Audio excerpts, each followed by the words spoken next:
ఒక మేకప్ మ్యాన్గా ప్రారంభమయ్యి ఇంకో ప్రొడ్యూసరు, డబ్బులున్న ప్రొడ్యూసరు, పెద్ద జీవితాల నుంచి వచ్చిన ప్రొడ్యూసరే కాదు, చాలా చిన్న స్థాయి నుంచి, చాలా చిన్న స్థాయి, ఒక మేకప్ మ్యాన్ స్థాయి నుంచి బాయ్గా స్టార్ట్, అంటే చిన్నపాటి అసిస్టెంట్గా స్టార్ట్ అయ్యి చాలామంది మన సీనియర్ దర్శకులందరి దగ్గర పనిచేసి అంచెలంచెలుగా ఎదిగి నిర్మాత అయ్యి, దర్శకుడయ్యి, స్క్రీన్ ప్లే రైటర్ అయ్యి, మీరు ఏమన్నానండి ఆయన మౌనంగా ఉంటారు. ఎవరు ఎన్ని ఇబ్బందులు పెట్టినా మౌనంగా ఉంటారు. ఆయన మౌనం ఒకసారి నాకు విపరీత అసహనానికి గురి చేసేస్తుంది. మీరు ఏదైనా మాట్లాడాలంటే ఎవరు ఇబ్బందులు పెట్టి ఏం ఎదురు తిరగరు ఏంటండి అంటే ఇలా అంటారు, ఏం చేయాలి. ఇంకా ఇలాంటి వ్యక్తికి ఆయన మౌనం నన్ను ఇలా రోడ్ల మీదకి వచ్చి ఇలా మీ దగ్గరికి ముందు నుంచోబెట్టింది. అంటే అంటే ఆయన ఏంటంటే చెప్తారు, ఆయన మౌనం అంటే రమణ మహర్షి నుంచి బాగా నేర్చుకున్నట్టున్నారు. మౌనం అన్నిటికీ సమాధానం. సో నాకు మనస్ఫూర్తిగా ఈ స్టార్ కాస్టింగ్ ఒకటి, అంటే చిత్ర పరిశ్రమ మీద ఎందుకు ఇంత గౌరవం అంటే మనందరం కులాల మీద, మతాల మీద, ప్రాంతాల మీద, భాషల మీద కొట్టుకుంటూ ఉంటాం.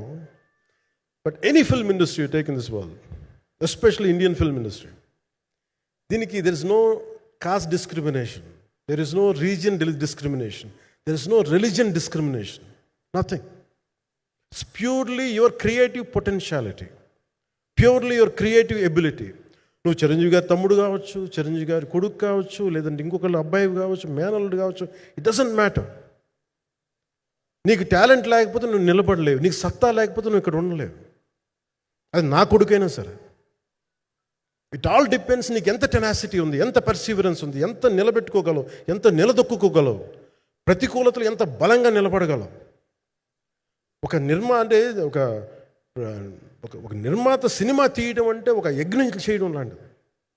తిట్లు తినాలి, ఇబ్బందులు పడాలి, అన్నీ పడిన తర్వాత ఫైనల్గా డబ్బులు మిగిలితే కూడా లేదు తెలియదు. ఇలాంటి పరిస్థితుల్లో నాకేమనిపించిందంటే ఈయన పడ్డ కష్టం చెప్పాలనిపించింది ఈ రోజున. ఈ ప్రెస్ మీట్ తాలూకు ముఖ్య అంశం, ఒక చిన్న స్థాయి నుంచి వచ్చిన వ్యక్తి నిర్మాతగా ఎదిగి, ఆయనకున్న పాపం ఆయన మంచితనం ఆయన్ని శాపంగా అవ్వకూడదని చెప్పి ఒక ఉద్దేశంతో ఆయన మంచితనం చెప్పాలి, ఆయన ఒక మంచి సినిమా చేశారని చెప్పడానికి నేను ఈ రోజున మేము ముందుకు వచ్చాను. ఎందుకంటే నేనేం నమ్ముతానంటే సినిమా బాగుంటే ఎలాగో చూస్తారు, దీని గురించి చెప్పక్కర్లేదు. సినిమా బాగాలేకపోతే ఎలాగో చూడరు, మీరు ఎంత పబ్లిసిటీలు చేయండి ఇవన్నీ అనుకోండి. అందుకే నేను పెద్ద ఎక్కువ మాట్లాడడానికి ప్రయత్నం చేయను. కానీ ఈ పర్టికులర్ రోజు మటుకు, ప్రత్యేక ఈ రోజు మటుకు ఆయన పడ్డ కష్టం ఈ సినిమాకి, అలాగే ఒక్కొక్క కాస్టింగ్ ఆయన చేసింది, దీనికి నేను కృషి గారిని కూడా చాలా మనస్ఫూర్తిగా అభినందిస్తున్నాను. ఎందుకంటే ఆయన కూర్చున్నప్పుడు ఎంతమందిని పెట్టాం, ఒక ఔరంగజేబ్గా మిగతా నటులు ఒకళ్ళిద్దరు యాక్టర్స్ని పెట్టి కూడా ఒకళ్ళ చేత యాక్ట్ చేయించాం ఒకళ్ళ చేత. కానీ Bobby Deol so apt for Aurangzeb, ఎంత కన్విక్షన్తో చేశాను. అప్పటికి ఆయనకి ఇంకా ఆయన చేసిన హిందీ సినిమాలు కూడా రాలేదు ఇంకా ఆయనకి. ఎంత కన్విక్షన్తో చేశారంటే నాకు నిజంగా ఆయనతో యాక్ట్ చేయడం చాలా ఆనందాన్ని ఇచ్చింది. సో అలాంటి బాబీ డియోల్ గారిని మొత్తం pan India, Manoj Paramahamsa was roped in last. ఇంకా సినిమా ఎట్లా మనం అయిపోవాలి, నేను పాలిటిక్స్కి వెళ్ళిపోయిన తర్వాత, డిప్యూటీ సీఎం బాధ్యతలు తీసుకున్న తర్వాత అందరికీ అయిపోయింది, ఇంకా సినిమాలు చేయలేడు ఇతను, ఎలా చేస్తాడంటే నాకు తెలుసు కష్టం అని.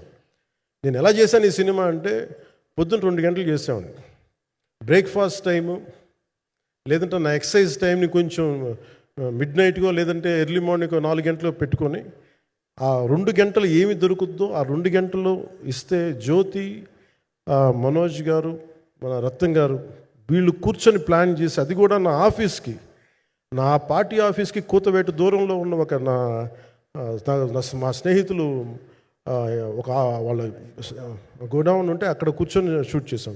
ఎంత మండుటెండ అంటే అసలు దాంట్లో కూర్చొని మ్యాట్ వర్క్ చేసి మీరు ఫైనల్ రిజల్ట్స్ చూస్తే ఇది ఇక్కడ చేశారంటే అంత ఆశ్చర్యం అనిపిస్తుంది. Hats off to Manoj Paramahamsa garu. And ఈ సీన్స్ అన్నిటికీ ప్రీ విజువలైజేషన్, ప్రతి సీన్ చేయబోయే ముందు అసలు నాకు ఏమనిపించిందంటే, సినిమా చేయగలమా లేదా అనే పరిస్థితుల్లో జ్యోతికృష్ణ గారు ముందుకు వచ్చి నాతో మాటలు నేను చెప్పలేదని, ఇది ఇలా చేస్తాం అలా చేస్తాం ఏం చెప్పలా, ఏమి చేయబోతున్నాడో ఎవ్రీథింగ్ వాజ్ ప్రీ విజువలైజ్డ్. ఈ సీన్ ఇలా ఉండబోతుంది, ఈ చేయబోయే సీన్ ఇలా ఉంటుంది. నాకు దాని మీద ఆత్మవిశ్వాసం కలిగింది. నాకు లేదు, ఒక సత్తా ఉన్న దర్శకుడు, తెలుగు చిత్ర పరిశ్రమకి సైజ్ తీయగలిగేవాడు, మంచి సాలిడ్ ఎడిటింగ్ సెన్స్ ఉన్నవాడు, మ్యూజికల్ సెన్స్ ఉన్నవాడు. అలాంటి వ్యక్తికి మనోజ్ పరమహంస గారు తోడారు. వీళ్ళిద్దరు కాంబినేషన్లో రత్నం గారి అనుభవంతో ఈ రోజున ఒక మంచి ప్రోడక్ట్ అయితే తీసుకొచ్చాం. ఇది ఎలా ఉంటుంది, ఎలా ఉండబోతుంది, ఎంత హిట్ అవుతుంది అనేది ఇది సంపూర్ణంగా ప్రజల చేతిలోనే ఉంటుంది. అది ఏ స్థాయిలో ఇది ఉంటుంది అనేది అది ప్రజలు చెప్పాల్సింది తప్ప అది నేను చెప్పుకునేది కాదు. బట్ నా వరకు నేను ప్రత్యేకించి నేను వ్యక్తిగతంగా చేసింది ఈ సినిమాకి అపార్ట్ ఫ్రమ్ యాక్టింగ్ కాంట్రిబ్యూషన్, నేను ఏ సినిమా చేసినా ప్రతి సన్నివేశంలోనూ ప్రతి సాంగ్ అండ్ డాన్స్లో కూడా కొన్నిసార్లు నేను చేయలేక, నేను ఒక రిలక్టెంట్ యాక్టర్లో ఎలాగో టెక్నీషియన్గా కూడా నాకేంటంటే సుస్వాగతం సినిమాలో నన్ను తీసుకెళ్ళి వైజాగ్లో బస్సు మీద ఎక్కించి డ్యాన్స్ చేయమన్నారు. చచ్చిపోయాను డ్యాన్స్ చేయలేక. ఇంకా మిగతా వాళ్ళకి ఎంత తేలికైన డ్యాన్స్ నాకు చేయాలంటే నేను గింజుకుపోయి నేను అనుకున్నాను ఈరోజు ఇంక సినిమాలు మానేస్తాను చెప్పి మౌదినికి ఫోన్ చేసి కూడా చెప్పాను, చాలా పర్యాలు చెప్పాను. అలాంటి అందుకని నాకేంటంటే సాంగ్ అండ్ డ్యాన్స్ కూడా నేను ఎలా చేయగలను దానికి అనుకోగా నేను ఎత్తుక్కుంటాను. అలాగే యాక్షన్ సీక్వెన్స్ కూడా రియల్ లైఫ్లో కొడితే ఎలా ఉంటుంది, మార్షల్ ఆర్ట్స్లో సాధన ఉన్నవాడిని, ఈ లాట్ ఆఫ్ వర్క్షాప్స్, ఈ మార్షల్ ఆర్ట్ వర్క్షాప్స్ చేసిన వాడిని కాబట్టి హౌ రియలిస్టిక్ వీ కెన్, ఎంత సహజంగా మనం వెళ్ళగలం, వీటి మీద ఒక అవగాహన ఉన్నవాడిని కాబట్టి చాలాసార్లు కూర్చుంటాను. కానీ ప్రత్యేకించి ఈ 20 minutes లాస్ట్ సెకండ్స్ ఇది 2 partsగా ఎలా అయింది అంటే ఒరిజినల్ థాట్ క్రిష్ గారి దగ్గర నుంచి వచ్చినప్పుడు ఇట్ వాస్ క్వైట్ లాంగ్. ఈ సినిమా ఒక పాటలు అవుద్దని అనేవాడు మొదటి నుంచి. బట్ లేటర్ వాళ్ళు డిసైడ్ చేసుకొని ఒక టైంలో ఇది అవ్వదు, you want make it as 2 parts అనుకున్నప్పుడు ఎక్కడికి వచ్చి ఆగిందంటే ఈ క్లైమాక్స్ దగ్గరికి వచ్చి ఆగింది ఫస్ట్ పార్ట్. సో చెప్తున్నప్పుడు నాకేమనిపించిందంటే how else we can take it, how else we can scale it up. So దానికి నేను కూర్చొని నాకున్న ఈ మార్షల్ ఆర్ట్స్ కానీ బేసిక్ యాక్షన్ కొరియోగ్రఫీ నా ప్యాషన్ కాబట్టి ఈ పర్టికులర్ డ్రామా, ఈ పర్టికులర్ దాంట్లో ఏంటంటే మొఘల్ టైమ్స్లో ప్రతి ఒక సగటు భారతీయుడు అనుభవించిన బాధ, ఒక యావరేజ్ సగటు భారతీయుడు మొఘల్ కాలంలో అనుభవించిన ఒక సిచ్యువేషన్. ఆ సిచ్యువేషన్ హీరోకి సంబంధం ఉండదు, కానీ how he gets entangled, how he gets involved in it, that is the outcome, that has been captured. So దీన్ని ఒక 57 days మేము చేయగలిగామంటే ఆ రోజు నాకు కనుక మన జ్యోతి గారు ఉండుంటే పక్కన maybe out done it in at least ఒక 50% ఆఫ్ ఇట్.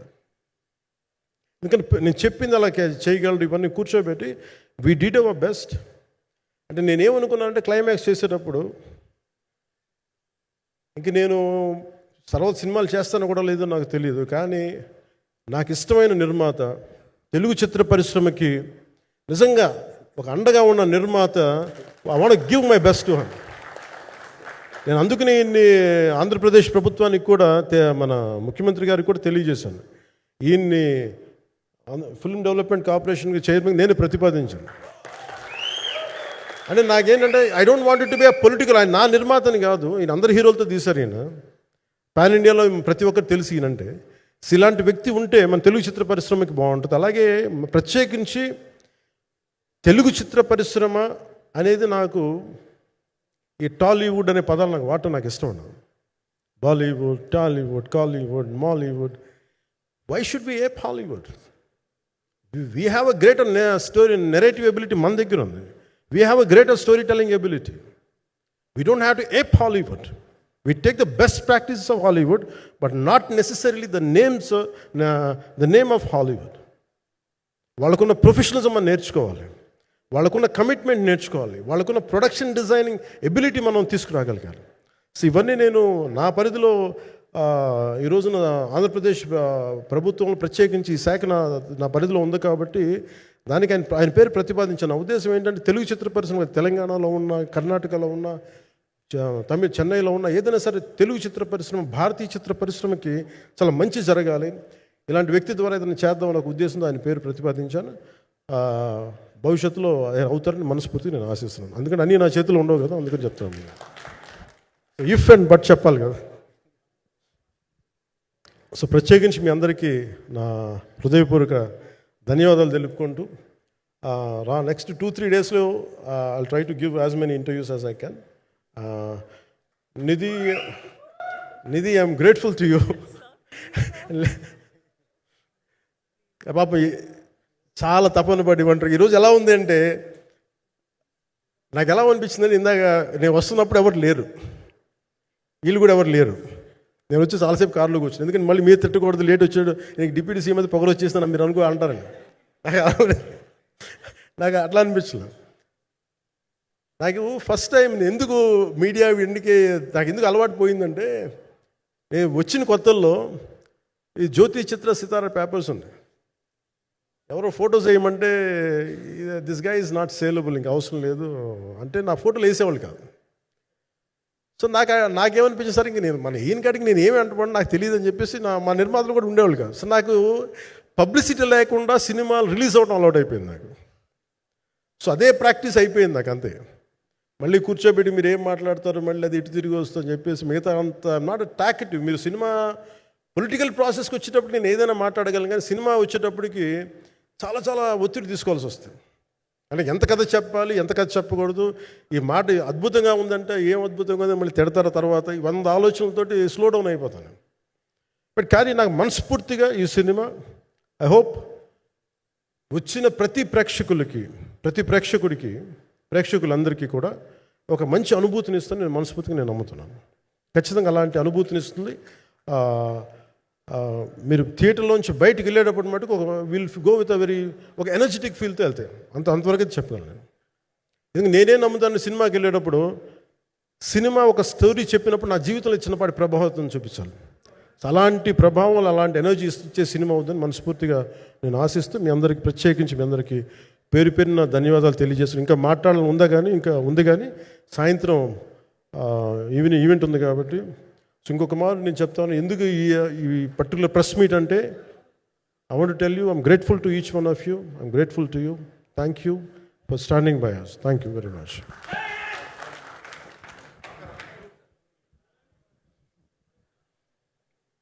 మీడియా మిత్రులందరికీ